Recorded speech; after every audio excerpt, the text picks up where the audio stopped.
Good morning, everybody. Welcome to our task force meeting. And I want to begin just by thanking you all for being here with us. I have to say, I just said a little bit earlier, it feels like we have turned the corner fast into late fall, heading into winter. It feels like winter out there a little bit. And it just, I think, and you probably all experienced this, we're kind of in that sort of Groundhog Day feeling of the pandemic. And I think as we sort of switch seasons once again, I'm just very grateful for all of you who've helped us to do our work through this. We've been very fortunate to really not miss too much of a beat in terms of our task forces and getting information out to people and seeing what's going on in the community. And thank Nora and Megan from my team who are here helping us today and have been helping us through all of this. We've got some amazing presentations for you today, but I want to begin, as we always do, by taking a look at what's happened since our last meeting. We last met on September 22nd. And in that time, we have unfortunately responded to 13 additional overdose deaths around the county. And those were overdose deaths that are ruled non-suicides. So don't include any suicide, what appears to be and have been ruled to be suicides, where some kind of narcotic or medication has been used. And I don't usually tick through, and you see the map here and you can see that legend in terms of the colors and what drugs are. And what I think is illustrative of what's happened over the last month is where those additional overdoses took place. And they happened, and for those of you who aren't familiar with all of Middlesex County, just following along, in Acton, Billerica, Cambridge, Chelmsford, Lowell, Framingham, Marlborough, Somerville, Waltham, and Westford, which gives you a sense of what we know to be the case is it's happening in all kinds of communities, and it is happening all over our county. And you might have seen in the last week or so, the family of the former Boston Bruin, Jimmy Hayes, who died at the end of August in a sudden death on the evening, I believe it was, having celebrated his infant son's birthday. The family came forward to say they had received word from the medical examiner that Jimmy had died from acute intoxication, and that acute intoxication was caused by fentanyl. And the family said they were coming forward really for two reasons. And for so many people on this call, you know this well. One was that they wanted to be clear that this is something that even for people somebody who's been playing for the Boston Bruins, who's doing great, who has a loving family, two small kids, that it can happen any place. And also because they wanted what was his cause of death, in this case, the fentanyl overdose, not to be defining. They didn't want people to lose sight of, as they wanted to control that information going out about the fact that fentanyl had been involved in his death, because they didn't want people to lose sight of who he had been, the people that he had touched, the things that he'd done to make other people feel good, and the people they left behind. And they talked a lot about his legacy of having, he really sort of the fairy tale story of having been a street hockey player in Dorchester to going to playing ice hockey to making it all the way to the Boston Bruins, what every little kid who's playing hockey in Boston wants to do. And really then spending an enormous amount of time with kids and in the communities and helping other kids. And they didn't want that to get all lost. But it also reminds us, for everybody we know who's been involved in this struggle, how many dimensions there are to them, both what we lose when they lose that battle with addiction, and also the kind of impact that, were we able to have reached people before we get to that stage, the kind of impact they could have gone on to have. So I think that was important. You also may have seen last week an important Tufts University study, which used a combination of emergency medical services and vital statistics data to give a really unique look at the overdose epidemic in an urban area. And that study was able to identify neighborhoods with the highest risk of overdose and other drug-related disorders, as well as support targeted efforts for public health intervention. And the collaborative team being looked at in that article included EMS staff, public health officials, and academic researchers who pooled their data and looked for, among other things, reports of publicly discarded syringes, opioid-related incidents, and fatal overdoses to assess risk environment. In this case, one of the city studies was Lowell. And for those of you who usually attend the Lowell task force, you know how much information they've been gathering for years, both with the co-op program and with Trinity EMS, to really do a deep dive into the information they have. And it was very exciting to read this study, to see there what we've been hearing about at monthly meetings for so long, and to, again, have the reminder of how we can use that kind of data to help us understand and ultimately prevent death. And for those of you who've been here, when we've looked at the Trinity data, you know they've been able to tell us things like when in a month there are the most overdoses, what times of day, what days of the week, all of those pieces that can be so helpful, especially in a big city, if you're trying to use your resources effectively and make a targeted intervention in those things. And one more thing, and this again is incredibly concerning, and it comes in the wake of a couple of studies. The Journal of Pediatrics just published a study where they analyzed over 23,000 hospitalizations for kids between the ages of 5 and 18 between 2016 and 2018 at 32 children's hospitals, freestanding children's hospitals across the country. And they were looking to see, of kids who had needed a hospital stay as an intervention for mental health issues, how many of those kids after a first hospitalization needed to be coming back. And they found that non-Hispanic Black children were 26% more likely to be re-hospitalized for a mental health condition in an acute care, non-psychiatric children's hospital within 90 days than non-Hispanic white children. So kids going into the hospital, same kids going into the hospital for care of a mental health situation.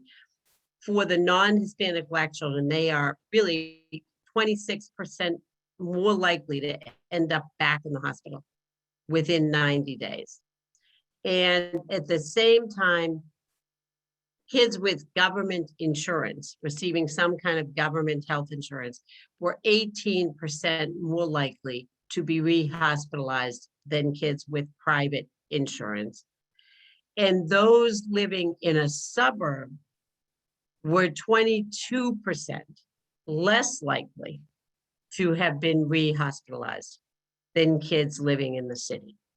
So when you think about that in terms of what it means for urban, non-white children living with non-private or government, some type of government insurance, what is it? The real question is, what is it about the care they're receiving that leads to that re-hospitalization so quickly? And the researchers concluded that future efforts should work on an upstream intervention that address social disparities to promote real equity in pediatric mental health care. And I think this is something that our next presenters are particularly well positioned to understand and to work to impact. And it's also a piece of something very exciting project we're going to be putting out shortly here in the Middlesex DA's office. We're going to stand up a very different project around kids' mental health issues, really looking to make that kind of upstream intervention. But today I'm delighted to introduce our first presenters from the National Council on Mental Wellbeing. And the National Council for Mental Wellbeing, who, for those of you not familiar with it, is a membership organization that drives policy and social change on behalf of nearly 3,500 mental health and substance abuse organizations and the more than 10 million kids, adults, and families they serve. They advocate for policies to ensure equitable access to high quality service, to build the capacity of mental health and substance use treatment organizations, and to promote a greater understanding of mental health well-being as really a core component of comprehensive healthcare. Through their mental health first aid program, they've trained more than 2.5 million people in the United States to understand and to respond to signs and symptoms of mental health and substance use challenges. Our two speakers are Aaron Williams and Shannon Mace. Aaron is the senior director and has more than 17 years of experience providing training and technical services in the field of behavioral health services, with an emphasis on substance use treatment and prevention, workforce development, and the implementation of evidence-based practices in a clinical setting. And joining Aaron is Shannon Mace.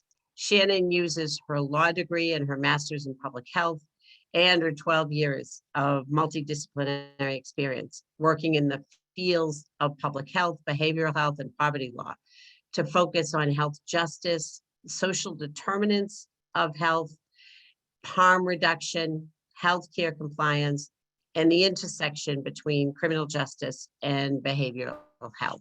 As the senior advisor at the National Council, she directs several projects that are focused on improving care for people who use drugs and people with substance use and mental health challenges. I want to welcome you both, and you see what a perfect segue this is to the studies we were just talking about. So thank you both for being here.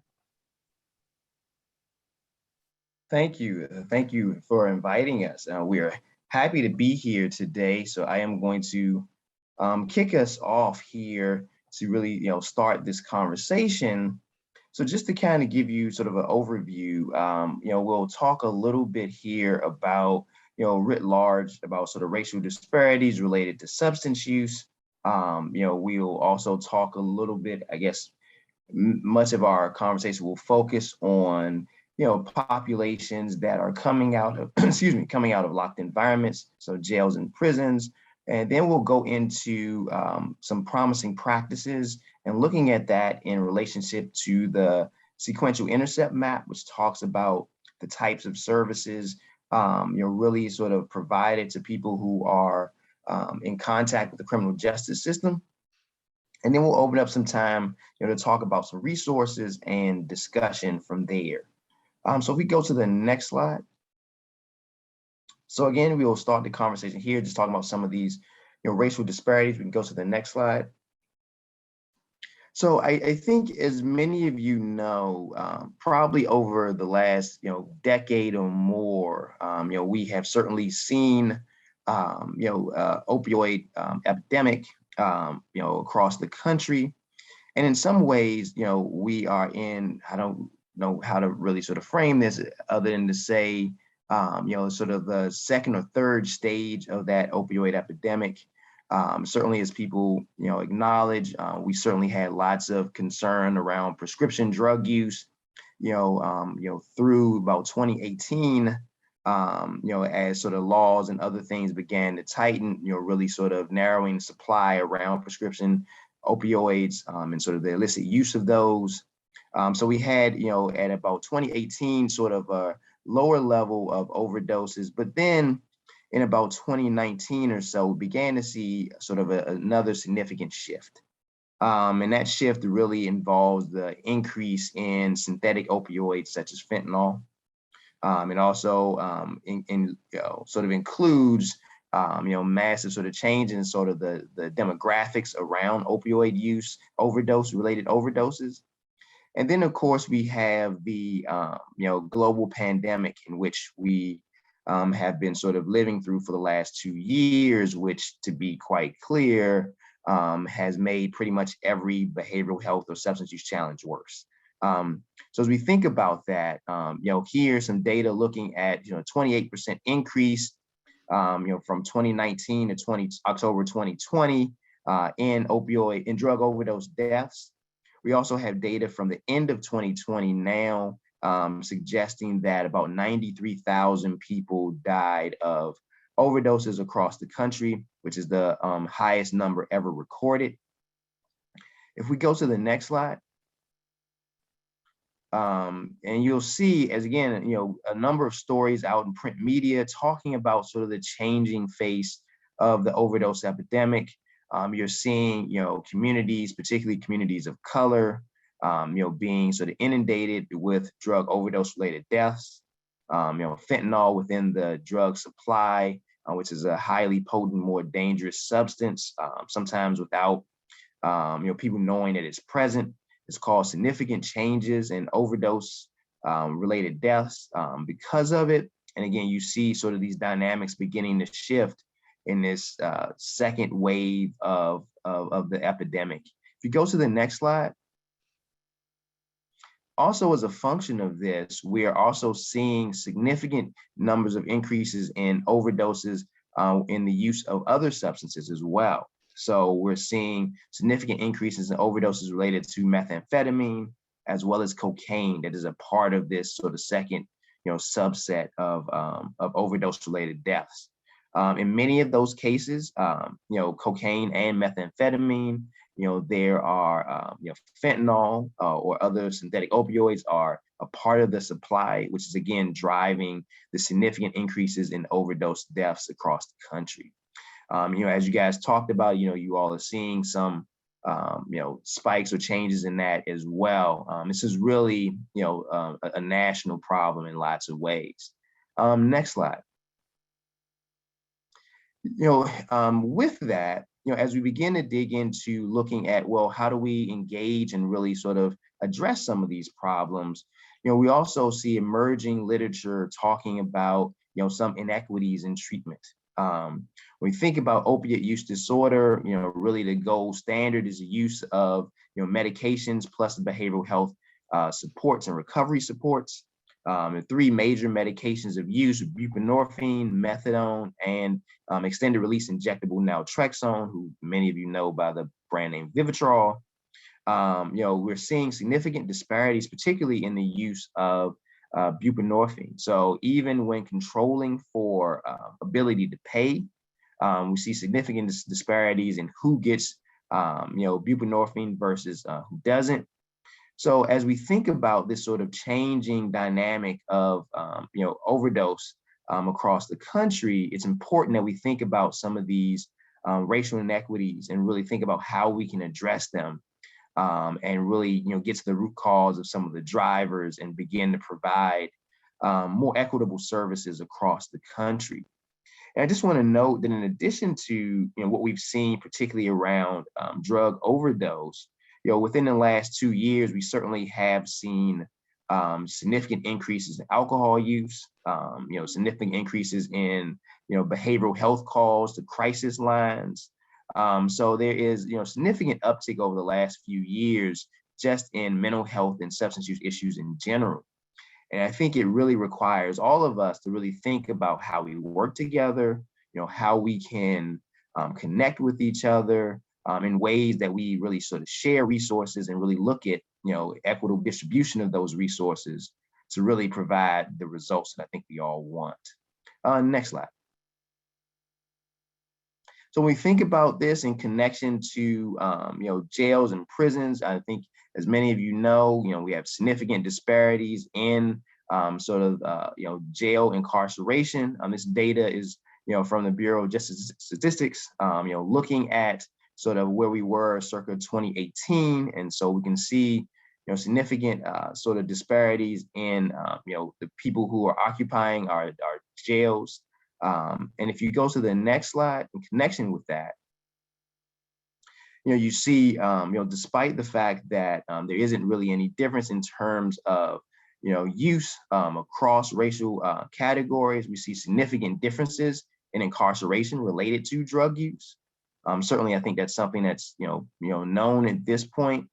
So again, we see as a part of this significant disparities, in who is incarcerated related to drug use, and who isn't. And then in connection with that, we also are seeing significant sorts of disparities and issues related to the kind of healthcare and services that people receive related to substance use, particularly when they're incarcerated. Next slide.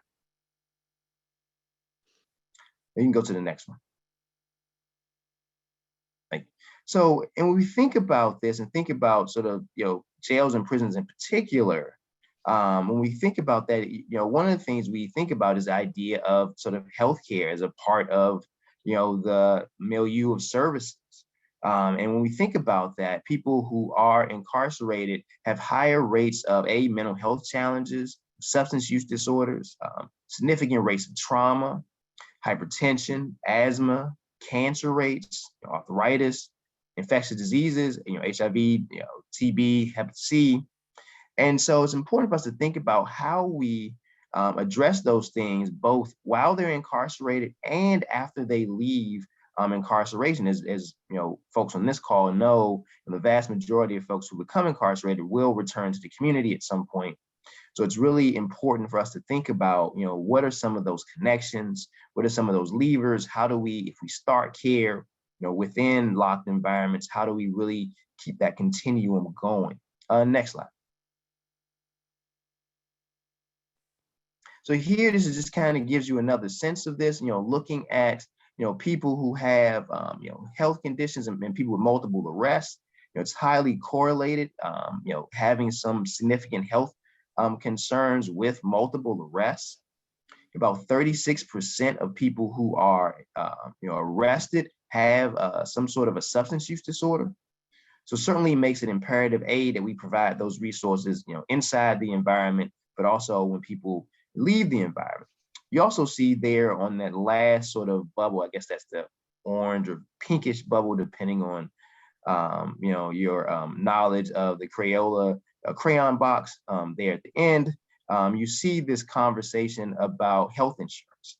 So again, you see significant gaps in health coverage, which is also something to think about as people are coming out of locked environments. How do we connect them pretty quickly to health insurance coverages that they may need to have a mode of payment to actually address long-term health conditions?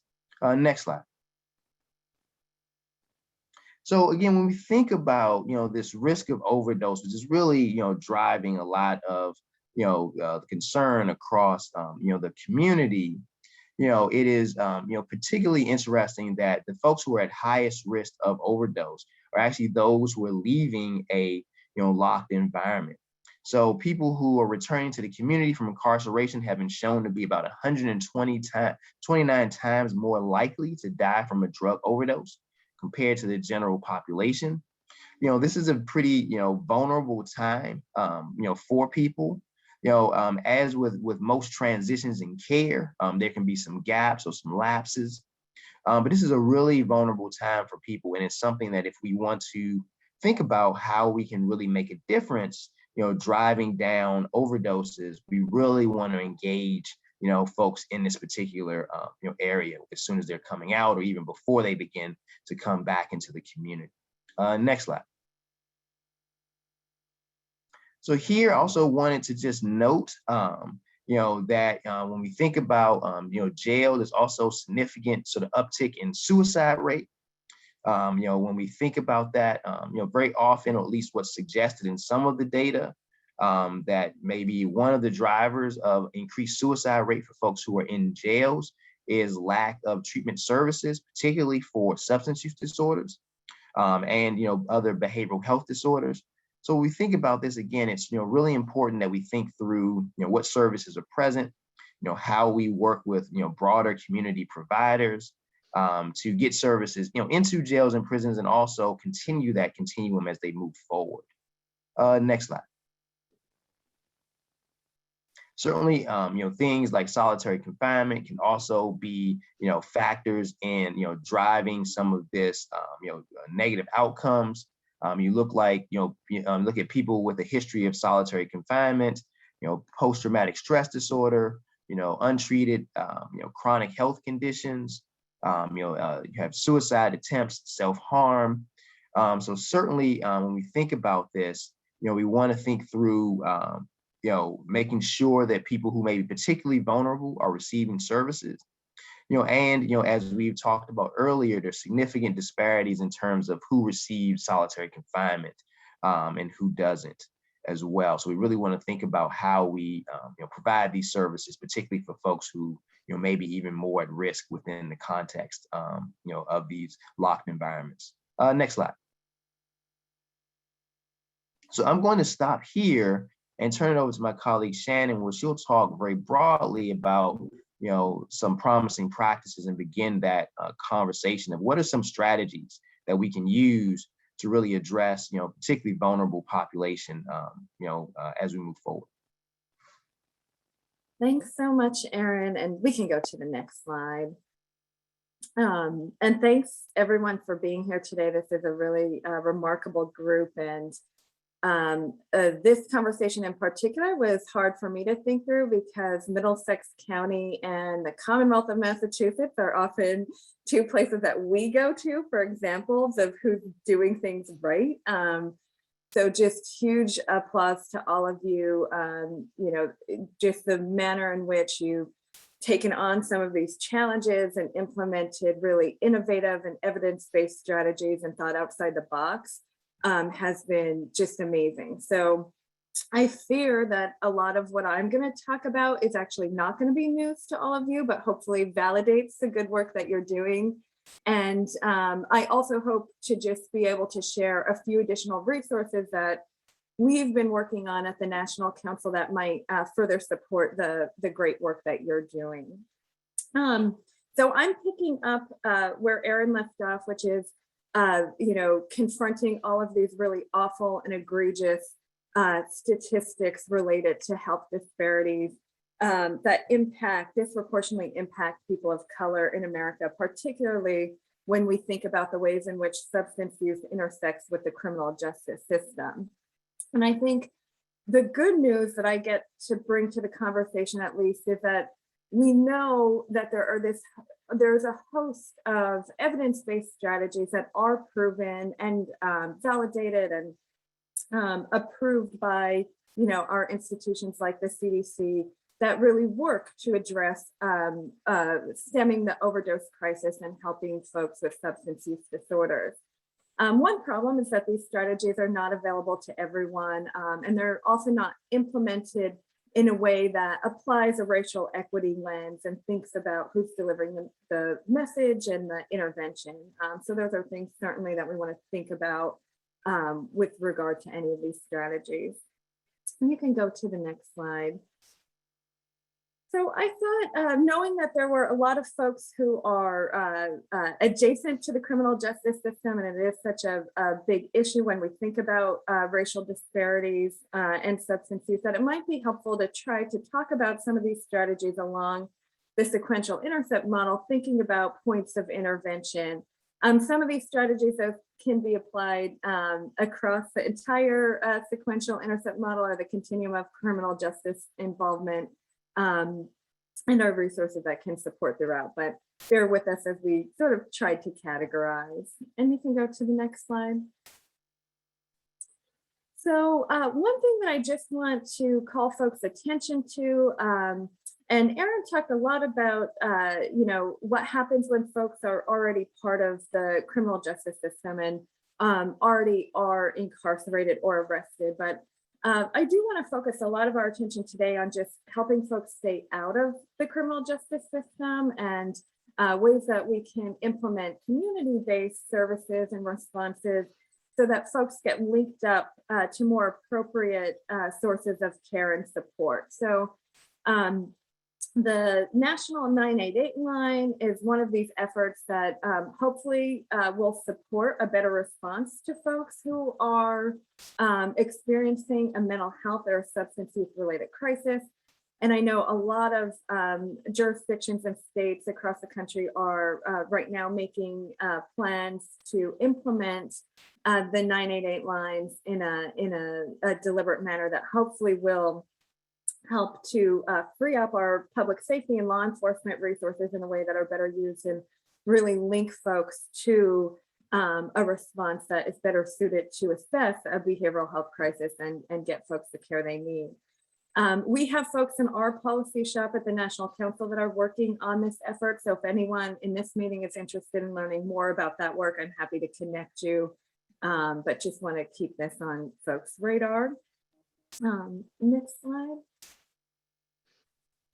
Another community-based effort that I sort of grouped in Intercept Zero as a sort of pre-arrest, pre-criminal justice encounter effort are certified community behavioral health clinics. And really the work of CCBHC spans the entire sequential intercept model. We have CCBHCs doing amazing work in partnership with corrections, community supervision programs, district attorneys. So I put this here because it is a community-based effort, but really I think the partnerships with these organizations span sort of the criminal justice continuum. And for folks who aren't familiar, CCBHCs are a new Medicaid provider type, and I still say new because they are relatively new, but now they're actually quite well established.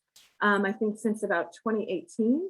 And currently, I already know this number is outdated because I just checked this morning. We have over 400 CCBHCs in 40 states. So the number of these community-based clinics has really grown significantly. And a CCBHC can really be thought of as an FQHC or a federally qualified health center model, but specific to addressing the needs of folks who have mental health or substance use challenges. And CCBHCs do provide a really large range of comprehensive services. And you can go to the next slide.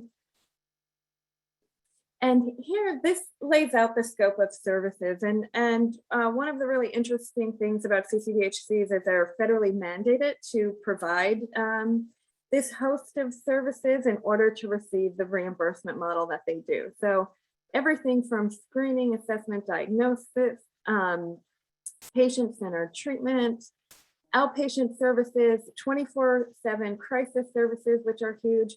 But then also CCBHCs must provide either directly or through a contract, peer support, psychiatric rehab, targeted case management, primary health screening and monitoring, and integrated care with primary health, and must have specific services dedicated to folks serving in the military or veterans. And community CCBHCs really are meant to be a community-based effort. So when we think about ways in which this is relevant to addressing disparities related to race, CCBHCs are really anchor institutions in the communities that they serve. So they're largely staffed by members of their own community. They're responsive to their community's needs. They conduct community health assessments. And it's sort of re-envisioning the way that behavioral health care has been delivered in our country historically. We can go to the next slide. And CCBHCs have been very intentional about the ways in which they do partner with criminal justice agencies. And this is just a list of CCBHC involvement in different collaborations with criminal justice agencies and adjacent agencies and organizations.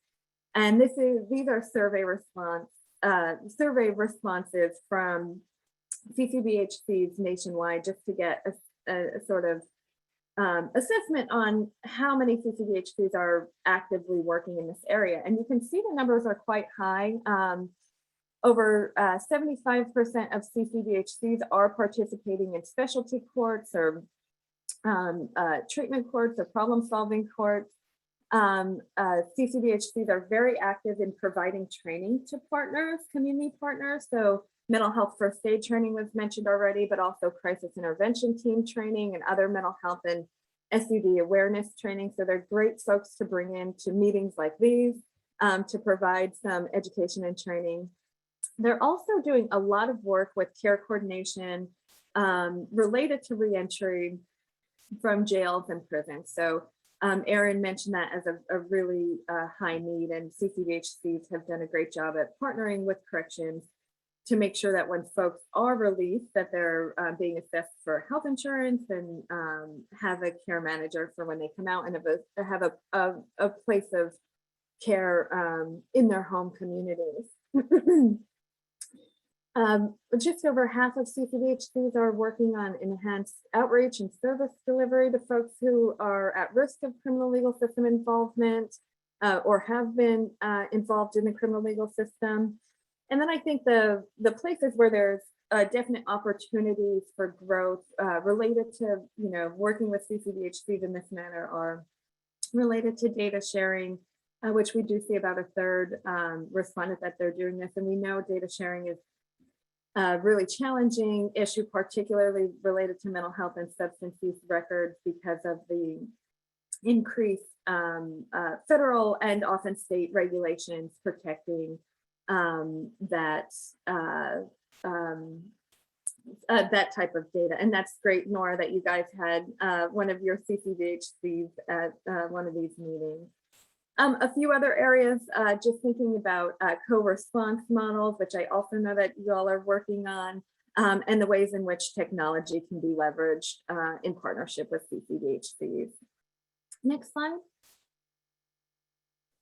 And I just wanted to provide a couple examples from the field. So in Oklahoma, Grand Lakes Mental Health Center, they actually established a crisis stabilization center so that the officers in this very rural area of the country could bring folks to get immediate assessment and attention rather than driving all over the county, wasting many, many hours in the car. So they estimate that they've saved over 6,000 hours of officers' driving time, and also cut the emergency psychiatric hospitalization rate by 95% since they started this partnership with the CCBHC.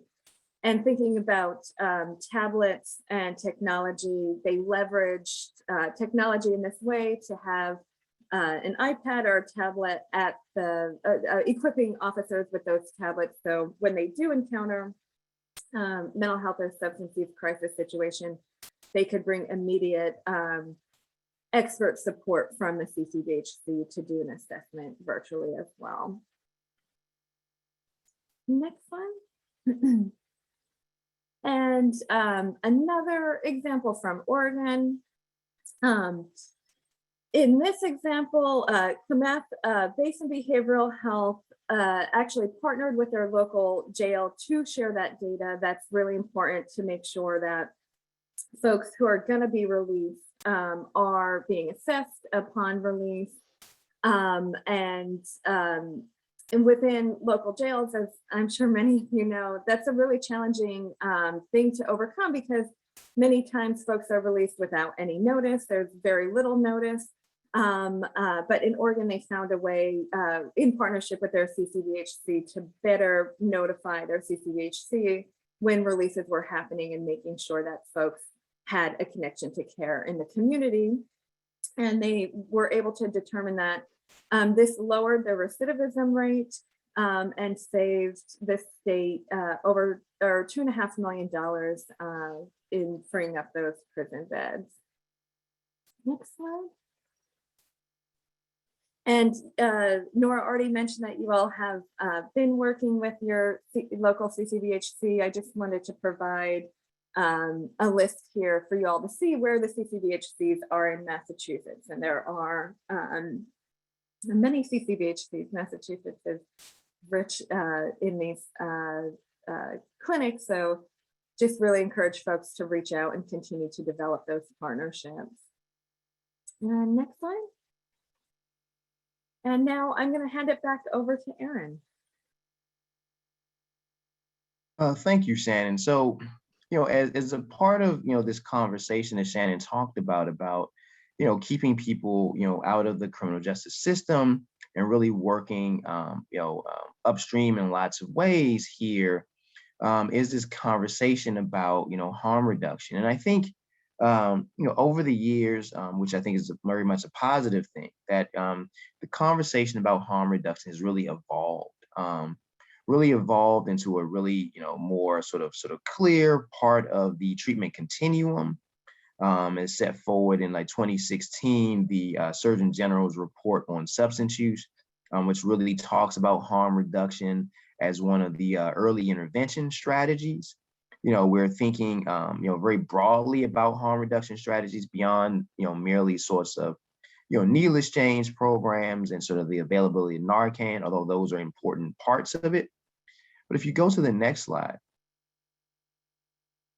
one of the things that we think about, very about this sort of conceptually, very broadly, is thinking about, how do we really provide the necessary interventions for people who use drugs, providing them with the right level of supports when they need them, as a way to, mitigate long-term risk. So if you think about this scenario here, very often, as many of you know, you have someone who uses substances.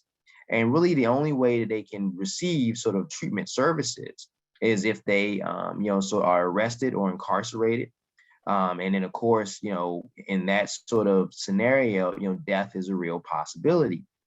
But if you go to the next slide, maybe the better way to think about something like harm reduction strategies is that they really serve as a bridge between, people when they're first using substances or beginning or using substances, to really provide them with an array of services that they may need at the time and create a level of engagement with the public health community, that will allow for more of a seamless entry into more formal treatment supports, when or if they need those services. So again, about getting people the right kind of service at the right time, in the right dose is a critical component of how we sort of, conceptualize this idea of harm reduction services. We think about things not just, as we talked about needle exchange or the availability of Narcan, we're thinking about things like, low dose buprenorphine initiation, drop-in centers, looking at, health services for people, as well. So I think there's a broad conversation around, harm reduction and around its sort of, proper role and context within the, treatment continuum. And I think, it's good that it's continuing and that people are really thinking through, how to get these services to people. And certainly, CCBHCs and others, are sort of involved in that space and, providing some of these services as well. Next slide. The other thing I, would offer for consideration to folks is, thinking about, again, that sort of continuum and thinking about, we have these early intervention activities, we have formal prevention sorts of activities. We have kind of what we understand to be treatment activities. But also, as a part of this work, we have, what we call sort of recovery supports. And within that conversation of recovery supports is a concept, that some of you may be familiar with around recovery capital. And really looking at, as we, talk with clients and really, think about the services they may need, what are, the sort of strengths and supports that people have, as a part of their life, so that when they enter into recovery, we can leverage those things to really help them, move into long-term sustainable recovery. So if you go to the next slide, thinking about, looking at really careful assessment to understand, if people have access to safe and affordable housing, if they have access to employment, what are their sort of job readiness, skill sets, if they need, further education of vocational skills, if you have other sort of life skills, parenting skills, are you able to really engage in sort of, health activities and wellness activities? What does your, family or recovery or community support network look like? Have you been or previously engaged in more sort of civic kinds of activities? the more of these things that you have or have, can check sort of the box on, the more likely you are to sort of move into, that sort of sustained long-term recovery. But very often, we need to sort of engage and really assess these things, and then think about how, as organizations, we can help people, really improve, their skill set in many of these areas, or, have access to some of these other supports that we know are beneficial for long-term recovery. So, as you think about, all of those treatment services, you want to make sure that you have those other recovery support services in the community, and you really can, provide people with what they need, as it relates to, moving them through long-term recovery. Next slide. So now I'm going to turn it back over to Shannon to talk a little bit more about some resources and deflection and pre-arrest diversion as well. Great. Thanks, Aaron.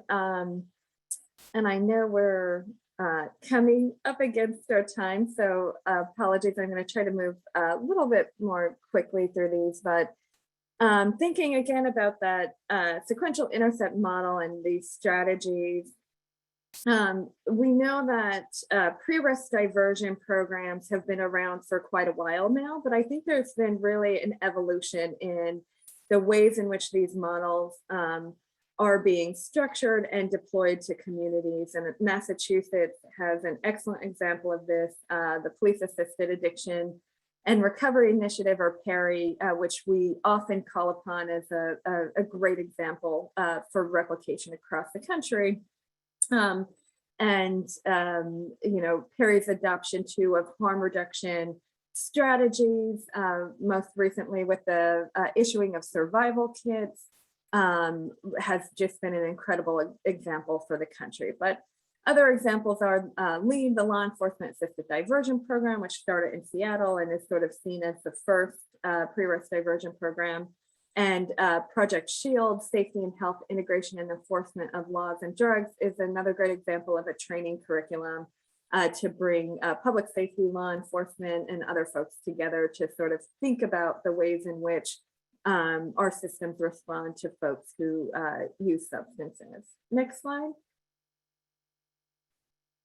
One other example that I just want to highlight that's not for Massachusetts for you all, just to check out, is the Policing Alternatives and Diversion Initiative, or PADI, in Atlanta, Georgia. They have done a really amazing job at applying a racial equity lens to the work that they do, grounding in social justice and harm reduction principles, as well as a housing first principle. So thinking about what Aaron just said in terms of the ingredients needed to sustain recovery, housing is a huge one. And they're also employing, similar to the 988 or 311 model, they've partnered with their local 311 system to establish a better response to folks who are experiencing a mental health or substance use crisis. So just want to call attention to this program too, as another one to look to as you're thinking about your diversion and deflection work in Middlesex County. Next slide. And I also just want to share with folks, we recently released a set of tools, and I'll put the link in the chat box for everyone. We underwent, thanks to COVID, our process got extended much longer than we thought, but over a year's process of hosting and experts convening with folks, different stakeholders, diverse sets of stakeholders from public safety, law enforcement, researchers, harm reductionists, treatment providers, other community-based providers, to think about and have a conversation about the ways in which we can help sort of share best and promising practices related to deflection and pre-arrest diversion models nationwide, and sort of increase the uptake of these ways to alternatively respond to folks who are using drugs or have substance use disorders. And through these conversations with folks, the need to apply a racial equity lens and think about that and track data about, who these programs are working for or aren't working for and tailor them accordingly was very prevalent through all of our conversations. And so the tools that I just shared in the chat box, we have several different documents and then a summary of just high-level findings from these discussions. So certainly recommend that folks check that out again as you're thinking about these ways to work on deflection and diversion. Next slide. And another resource that I just wanted to share, thinking about helping people before they're incarcerated, is a new resource from the Institute for Innovation for Prosecution, which is a guide called A New Approach. And this was a set of recommendations compiled through a 6-month-long process working with a work group. I was privileged to have the opportunity to be on this work group. And if you go to the next slide, I have an overview. So I think they did a great job in putting this document together as sort of a primer for prosecutors to think about the ways in which they have a really, really important and major role in determining the outcomes for folks when it comes to arrests related to drug use. So the 8 items listed here are sort of the big topic headings that recommendations were pulled together around. So thinking not only about prosecutorial discretion, but also starting more upstream about education for prosecutors. And there are really great resources within this guide, which are a series of recorded videos that I definitely recommend folks check out and share and think about when conducting your own trainings and education. There's a lot of first-person accounts from people who have been incarcerated due to their substance use, as well as from district attorneys and prosecutors across the country. So just another resource that I wanted to make sure that you're aware of. Next slide. And another resource, again, I just want to highlight, and this came out a couple years ago, but the National Judicial Opioid Task Force had released a report thinking about the role of judges as it relates to addressing the overdose crisis. Again, just a great resource, also informed by a panel of folks that included people with lived experience, which is incredibly important. Next slide. Another topic, just moving across that sequential intercept model that Erin has already talked about, is the importance of ensuring that people who are incarcerated have access to evidence-based treatment, particularly related to medications for opioid use disorder in jails and prisons. And we know that Massachusetts has been a leader with regard to getting medications in correctional systems, which is amazing. And we actually highlight Middlesex County in one of the toolkits that we had created on this topic. But I do think nationwide, we still have a ways to go, particularly thinking about those agonist medications. So methadone and buprenorphine, in which have actually been shown to be more effective than extended release naltrexone for a variety of reasons, primarily because folks do not have to abstain from drug use the 7 to 10 days that extended release naltrexone requires. So we're still championing efforts nationwide to make sure that every person who's incarcerated with opioid use disorder has the opportunity to receive treatment by any one of the 3 FDA approved treatments. Next slide. And just wanted to call attention again, a couple of years ago, we did release a relatively comprehensive toolkit that I had mentioned on implementing medications for opioid use disorder in correctional settings. And we did draw upon examples from Massachusetts, but I think this is still a relatively relevant and useful guide. The National Governors Association also released a similar toolkit more recently that I recommend folks check out, but there are a variety of different model types in which medications have been introduced into correctional settings, including through partnerships with CCBHCs to make sure that there's a continuum of care. And next slide. And Erin had shared that really awful statistic that folks who are released from prisons were shown to be 129 times, have 129 times higher risk of death within the first 2 weeks after release. And thinking about what happens to folks when they are released from correctional facilities is huge. And we know that this disproportionately impacts people of color because people of color are disproportionately incarcerated. Getting naloxone into the hands of people who need it the most is critical. And right now, sadly, our nation is experiencing naloxone shortage. The brand name Narcan is largely unaffordable to many harm reduction programs, so there are real issues in getting naloxone into the hands of people who use drugs and their friends and family members. So I've just been really encouraging, state and local agencies, public health agencies, law enforcement, whomever, to really try to think outside the box and strategically about how you can leverage your resources when it comes to naloxone with partnerships with harm reduction organizations and just ways to really try to get what supply there is into communities. Next slide.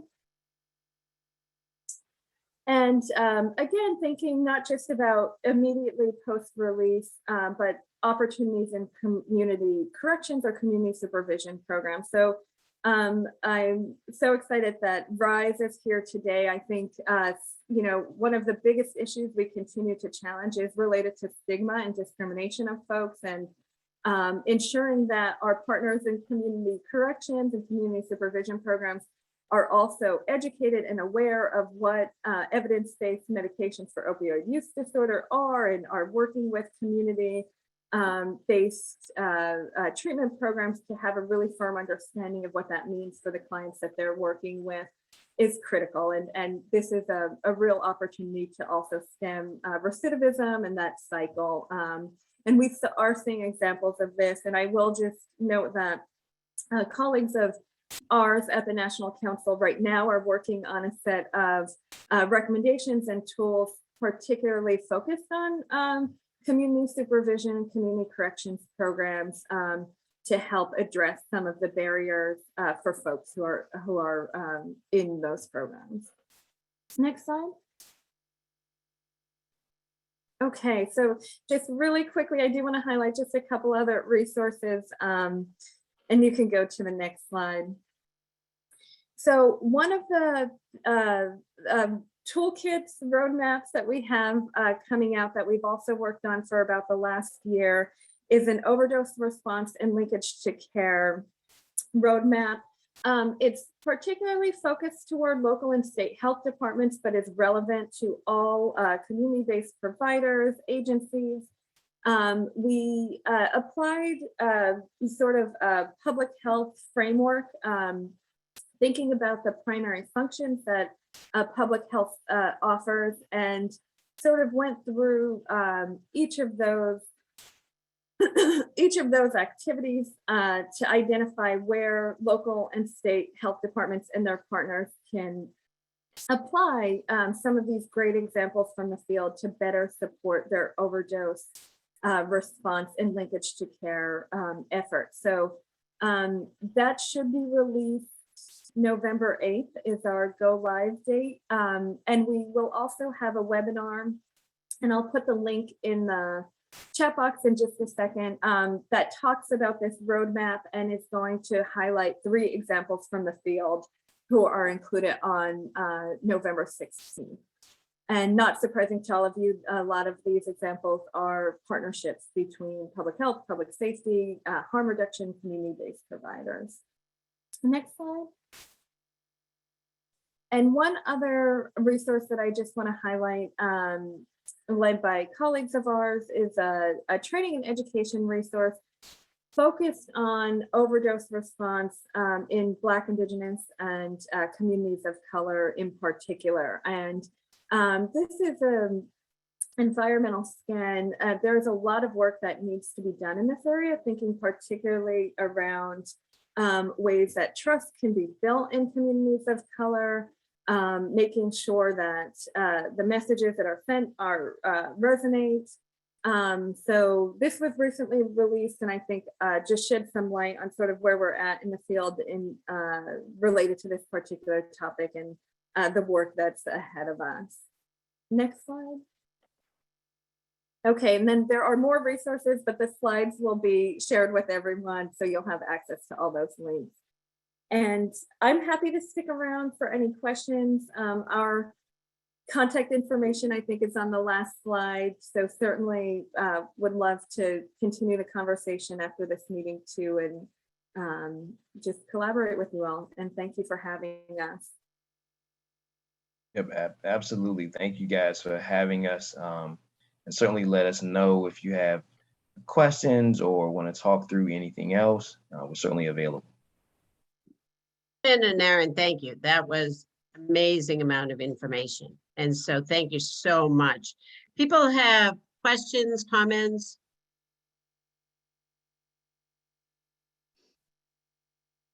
And Shannon's just added the link for the upcoming webinar. You know, one of the things I think that made me the happiest about your presentation, and I think really reflects the way the courts have changed, to call some of the innovations in the court system a way to make them problem-solving courts. I think courts for a long time certainly were not problem-solving. In fact, they probably made problems worse. So it really is a testament to the kind of work that's been done to do that. And one of the things that we are working on both here and with the sheriff, and we just spoke with Senator Markey, 2 bills that Senator Markey has just filed nationally, one of which would permit jails and prisons across the country to be able to provide medication-assisted treatment to people who come in. You know, often somebody comes in, they're in a medication-assisted treatment program. Right now, not in Middlesex, but in many institutions, they have to stop that program, and they cannot start such a program while they're in custody. So that obviously denies people resources. And another key piece is that very often while people are in custody, even if they're only in custody on bail, awaiting trial, so they haven't even been convicted, they are deprived of their state Medicaid health benefits, maybe their veterans benefits, things like that. So that's fine while they're in custody because they'll be getting treatment, but it can really cause a delay when they're getting out of a couple of months to reactivate their benefits. And when you think about the 129% increase in the likelihood that someone might die very shortly after they're released from custody, when they can't get their health benefits, and they're also at high risk, that is the worst possible scenario for folks. So these bills would require that their benefits remain in effect. And as I always say, if you've ever tried to negotiate getting benefits reinstated or something with your insurance company, and remembering that you probably have a phone that has lots of minutes on it, you may have the benefit of education, you may not be suffering from a mental health or substance abuse disorder, English may be your first language, and it's still almost impossible. Think about somebody else who's trying to get their life back together, trying to renegotiate those benefits. So that is really a challenge that people should not be facing. I want to move on to our second presentation again, thanking Shannon and Aaron again, but we are very happy today to have with us presenters from RISE, Massachusetts. And as most of you probably know, RISE is an independent nonprofit foundation that works to end the opioid epidemic in Massachusetts and reduce its impact on people, on the communities, and on our economy. As you're going to hear, RISE is delivering nearly $800,000 in grants through its innovations in anti-racism to address the opioid overdose crisis grant program. And the 4 grantees are Boston Public Health Commission, Casa Esperanza, Codman Square Health Center, and Prisoners Legal Services.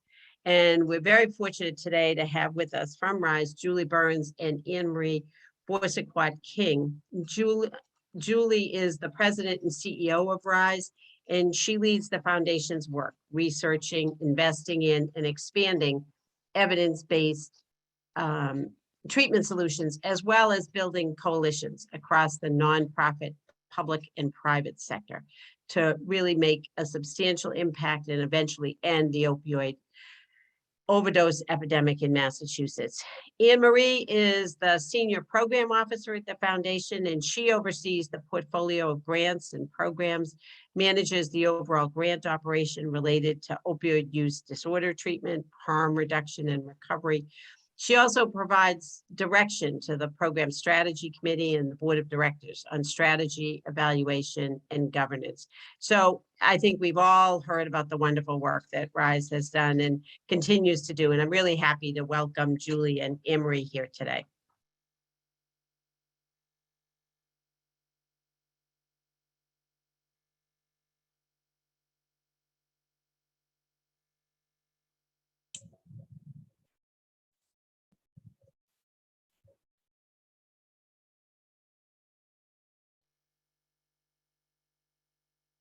Sorry, bear with me. I couldn't unmute myself there for a sec.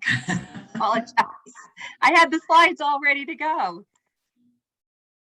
Thank you so much, DA Ryan. It is a pleasure to be with you. And two things that weren't in my bio. I am a proud Lowellian and I live in Somerville. So it's just a great pleasure to be with you today. And thank you for inviting us.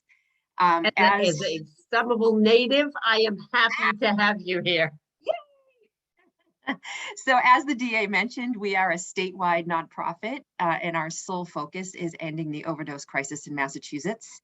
I won't read our mission statement here, but while you're taking a look at it, I can tell you that since we were launched in 2017, we have committed over $9 million in grants and program investments all across the state, and with some of your colleagues in Middlesex County, like the Life Connection Center, the Access Program at Green Street that's run by Fenway Health in Cambridge, and the municipalities of Malden and Medford that are in a place-based collaborative with us. So we're thrilled to be here, excited to talk to you about a few of the projects that we're working on, and I'm going to have Anne Marie do that. But quickly, before I turn it over to her, we just wanted to share a little bit about our approach. So we do our work in, well, there's primarily four things that we do at RISE. We raise money, which is obviously very important so that we can conduct the rest of our work. We invest in the community, so through grants and program investments. We generate and disseminate knowledge. We commission research and fund investigator-led research to help inform the field. And then we do convenings. And like today, we know that convenings are of a very different nature that they have been in the past, but we've been lucky that we've been able to keep them going through COVID and make sure that people are able to network, learn about best practices, and stay in touch with each other as we're all somewhat separated for hopefully not too much longer. Some of the projects that we've been working on are listed here, and this might be a little bit hard to read, but we're going to focus on three today. So Together in Recovery, which is a statewide initiative that we have, and a product of Together in Recovery, which is our Your Rights in Recovery Toolkit. And then, as the DA mentioned, we're going to spend a few minutes on our innovation in anti-racism and addiction treatment. Together in Recovery is, I think, one of our proudest, or one of the things that we're most proud of. This was also launched this was actually launched in 2018 to foster an accessible integrated treatment and recovery networks and champions of Massachusetts. So as many of you know, there can be a divide between approaches to treatment. So some people believe in medication for opioid use disorder. Other people believe in mutual self-help. Clearly, the previous presentation highlighted a divide between different sort of sectors along the continuum. So what this initiative was intended to do was to give people the opportunity to network and learn from each other. And it was guided by a group that we called the Change Team. There were 44 stakeholders from literally every piece of the continuum that we could bring together. We had faith, law enforcement, recovery coaches, people with lived experience, medical providers, behavioral health providers, you name it. We invited them to the table to talk about how we could work together a little bit better and try to understand where everybody was coming from. And what we learned is that the divide that we assumed was out there really wasn't as deep and unable to cross that we thought it might be. And it became clear very quickly that everybody had the same intent, wanting to get people healthy and back on the road to recovery. Together in Recovery does a number of convenings and some advocacy work. There are several resources and videos on our website. A lot of them are about reducing stigma. And we can send that website out after, but I listed some of them here. There's a priority document. There's a case statement about Together in Recovery. And one thing that we're going to talk to today is the Your Rights in Recovery Toolkit. And with that, I'm going to move on and turn it over to my colleague, Anne-Marie Borsico-King. Thank you, Julie. Thank you, everyone. Thank you for inviting us to present to you today. Can everybody hear me? I'm going to just assume yes. The Your Rights in Recovery Toolkit was designed for and by people in treatment and their families. But you know what? I'm going to actually ask Julie to just go right to the toolkit, and I can just walk through it and then give you the background at the same time. Julie, can you do that?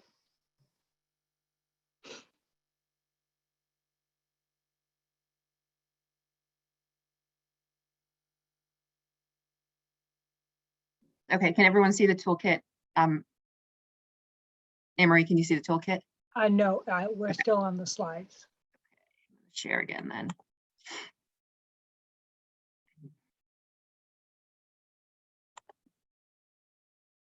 Can you see the toolkit Okay, now? Yep, we do. Okay. Thank you so Sorry much. about that. Oh yeah, no problem.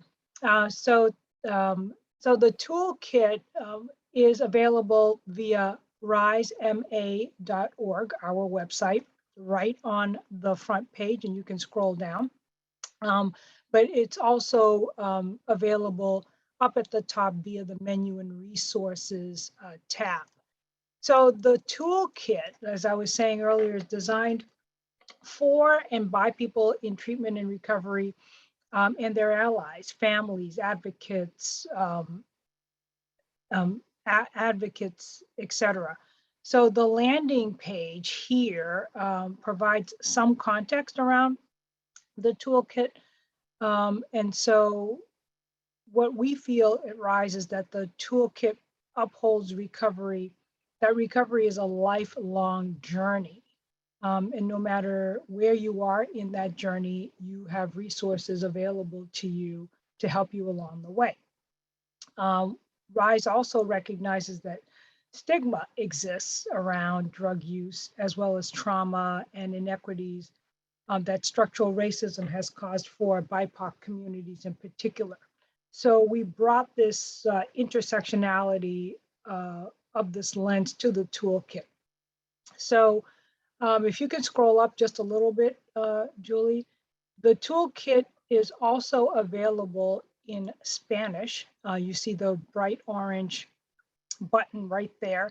So if you click on that, it converts everything into a Spanish speaking tool. So Julie, if you could scroll back down.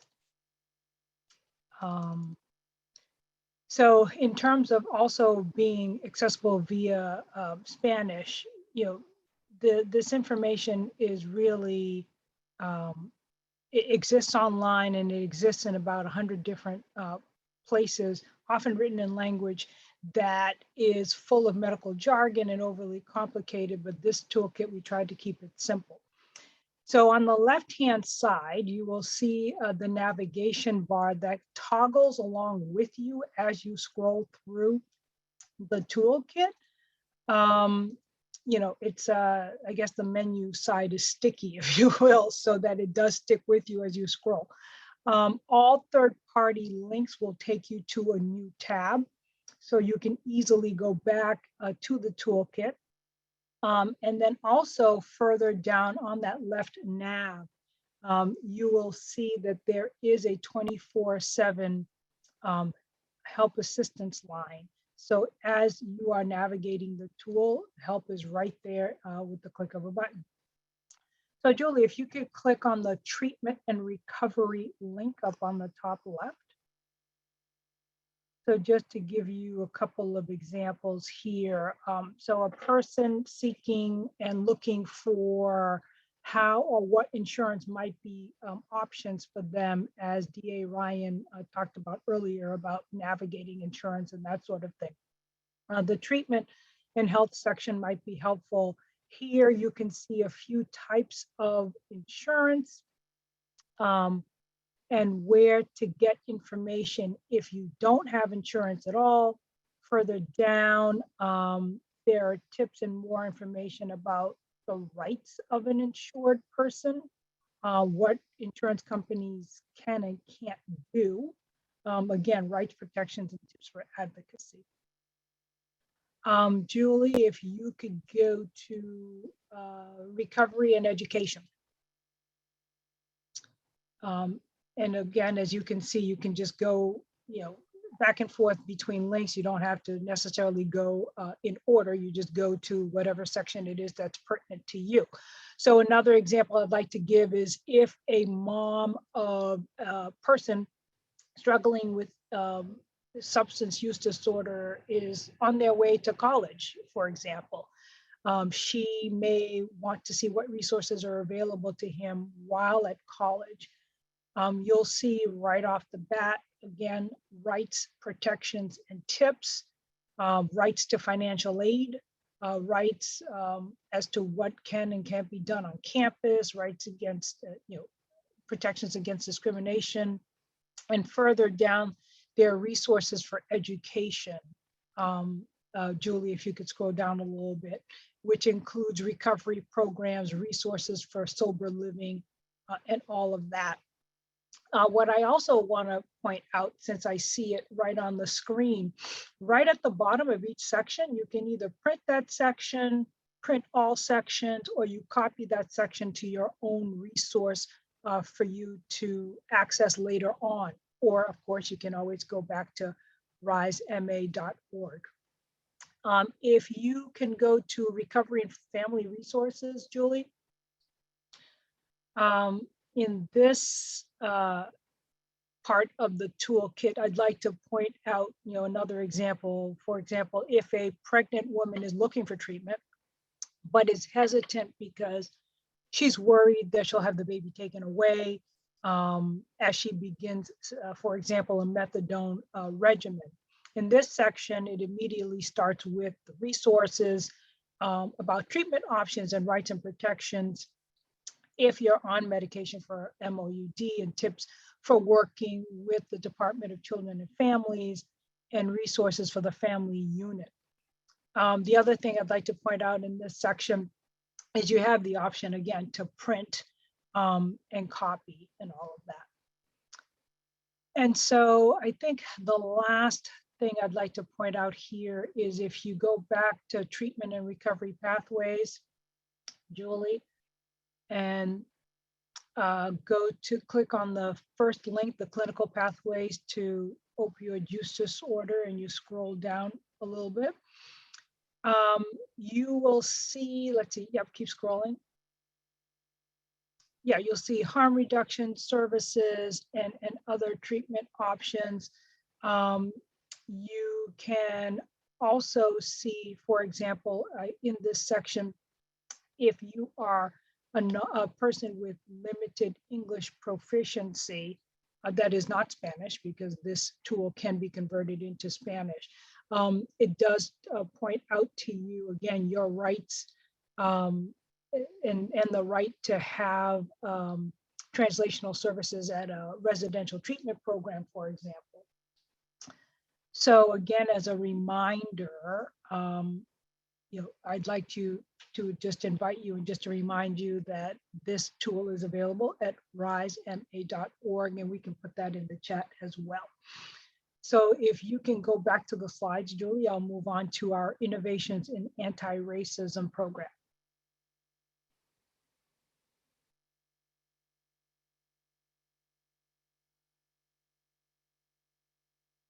As Julie previewed for you earlier, RISE created the Innovations in Anti-Racism to address the opioid use disorder crisis program in response to the pressing issues impacting Massachusetts, the nation, including opioid overdoses, COVID-19, and racism.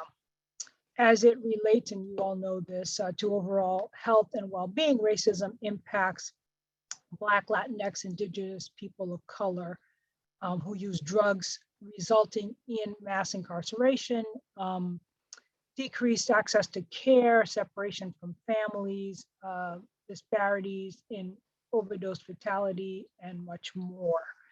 So with a vision to reduce racism in health and to improve access to evidence-based treatment for BIPOC populations, we created the Innovations in Anti-Racism program designed for 2 phases. We began with a 5-month design phase that allowed 4 organizations to be awarded, and they're listed here: Prisoners Legal Services, Boston Public Health Commission, Casa Esperanza, and Codman Square. During that design phase, it allowed these 4 to really develop and plan out the intervention that they wanted to employ to combat racism in treatment care, around harm reduction, treatment, recovery programs, or what have you. So the idea after the design phase was to fund 2 out of the 4. But these were just also great.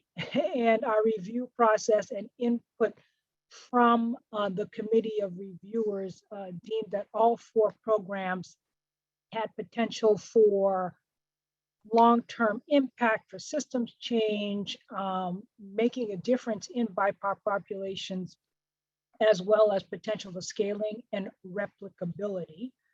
So as such, RISE funded all 4, and there's just a quick one-liner on each as to what they were funded for, but I'll give a little bit more context. Prisoners Legal Services, in collaboration with the Boston Medical Center, will use their funding to run the first and only medical legal clinic in the country advocating for incarcerated people, and the only one to focus on access to substance use disorder treatment for BIPOC prisoners in particular. This is a medical legal advocacy partnership with the BMC internal medicine residents and faculty to increase access to evidence-based treatment for incarcerated individuals in the Commonwealth. Boston Public Health Commission, this grant was to AHOPE program there to create a comprehensive safer smoking and snorting initiative designed by and informed by BIPOC individuals who use drugs. So they'll be expanding their drug checking initiative within predominantly minority communities in Boston, Roxbury, Dorchester, and Mattapan specifically. Casa Esperanza will use their funding to expand the use of application called Casa Chase, which is the Comprehensive Health Enhancement Support System Spanish language access application. I had to write that down because I never can remember it. To address racial and ethnic disparities in access to substance use disorder treatment, to reduce isolation, particularly among Spanish speakers, and to strengthen their recovery network. This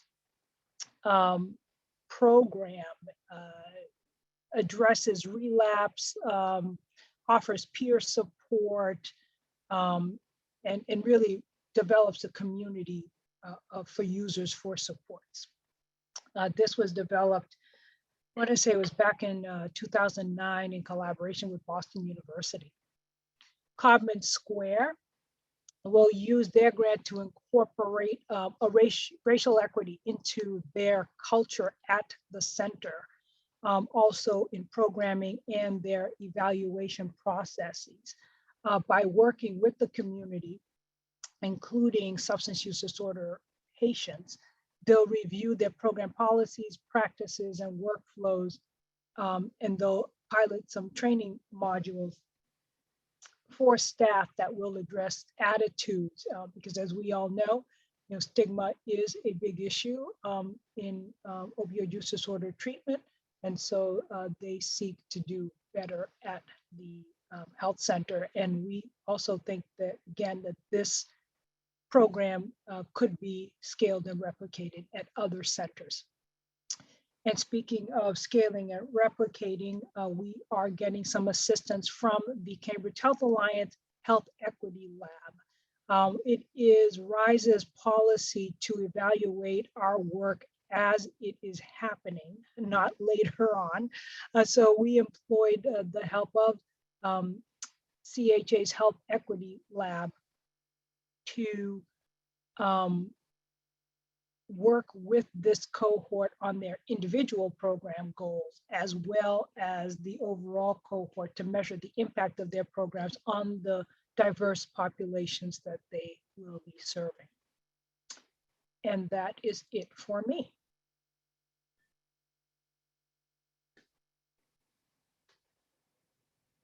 Thank you, Julie and Anne Marie. People have questions, comments? That is a lot of information and just amazing grants in terms of what's available and out there. It's interesting, if people saw the article in the Globe this morning, just talking about the presence of grants and some of the money that's going to be coming. This really is a moment, I think, for us to take advantage of in terms of thinking big, thinking outside the box, because I think we are incredibly fortunate. One upside, I guess, of COVID is the bringing of some money to some of these issues. Anybody thoughts, questions? I see Susan put in here that RISE always rises to excellence. So, and that is true. All right. All right. Thank you. Thank you to all of our presenters this morning. Anybody have anything to share, updates, things you want to let people know? I see Representative Golden with us this morning, so I want to thank him. He has been just a steadfast partner in our work here around opioids and addiction. It's hard to see everybody, so if I anybody know. has a question, just unmute yourself and jump on in. The nice problem to have. Susan, yeah, go ahead. Yeah, I just wanted to say one of the big family matters in all of your presentations is what really matters to us, because we base the thing. So Marion recently, for our Bridge to Hope Family Matters, allowed us to distribute Narcan, and that has made people, all they talk about is how much more safe in their homes they feel. So in your presentation, you all hit on harm reduction and all of that, and in the Family Matters sector too, along with the participants that in the opioids and the people that are addicts, they really are getting a benefit from all of you. So I wanted to add that. Oh, thanks, Susan. I wanted to just mention, that reminds me of two things. Number one, we have lots of Narcan for people who need it. We've been able to use a lot of money that we receive as the result of forfeitures in some cases to buy Narcan. I never want it to expire on the shelf. So if you or your organization need it, please just be in touch with us. We'll arrange a pickup for you. And get it out there. And the second is our bill, which really would address the issue. It's modeled on a first of its kind program in New York State. And the idea is, we all know Narcan's pretty freely available. You can, go to groups that you can get Narcan. You can go to CVS or Walgreens, and without a prescription, you can get Narcan. obviously, and Emery talked a little bit about stigma. That stigma often prevents people from wanting to do that. They don't want to go into the Walgreens where they also pick up their blood pressure medication or whatever else and ask for Narcan, because that is, in a sense, admitting to something going on. And when they may do that, the other piece is when they may do that, the cost you are paying for the copay is different depending on your insurance. So we have tragically had a few situations, and as you know, you can't ration your Narcan. If somebody you love is having an overdose, you got to use the Narcan. We've tragically had situations where people have used their Narcan. They can't afford the cash copay because maybe it's the middle of the month or they have other expenses going on or whatever, and the person they love overdoses again, and they don't have the Narcan. Nobody should lose somebody they love, their child, their spouse, over, usually less than $50. So the New York model would assess a very minimal tax against people who manufacture, deliver, or sell opioids within the state. That money would go to a fund that would be administered by the Department of Public Health that would provide a reduction to a very minimal amount of copays. Just on the day we were testifying 2 weeks ago, I guess, about the bill, the United States Supreme Court, literally 10 minutes before we testified, upheld that bill and said there is no question that opioid manufacturers, distributors, sellers have greatly benefited from that production and use, and that it was constitutional to ask them to make that contribution to the fund to reduce the copay. So that's a bill that's pending in the legislature right now. And we can put out that information about the bill, but I just urge you to look at it. If you support it, to let your legislators know that it is something that literally will save people's lives. And Representative Golden, I don't know if you want to add anything about any other issues that you're working on. No, thank you very much, DA. I appreciate it. And this was fabulous. You did a great job with all the folks here. And I know we have Anne Marie and Julie here. Julie, I was proud to say she's a little gal. But DA, as always, you're doing a fabulous job. Really, really enjoyed today's presentation on Zoom. And as always, I think what the DA had stated earlier, if people have that opportunity, make sure you call your senator, call your rep, and make sure they know exactly how you feel about this. We've been working on this for quite some time, and getting rid of the stigma is one of those things that really need to happen. And I have to say, DA, the organization that was with you prior to the National Council earlier for mental well-being, they did a fabulous job as well. So thank you very much for convening this and putting this together. Thank you, Representative. And thank you all for being here. Just in terms of future meetings, Nora will be sending out new information about our next meeting. It is our plan at this point to continue our meetings virtually at least through January. I think the combination of we're not sort of certain where we are in the public health situation, as well as what we always know, the bad weather and are we meeting or are we not meeting. We'll do that at least through January and then sort of reassess where we are. So I thank you all for being here. Thank you especially to our presenters for sharing just a wealth of information, and stay safe. I look forward to seeing you next month. Thank you. Thank you, Marion.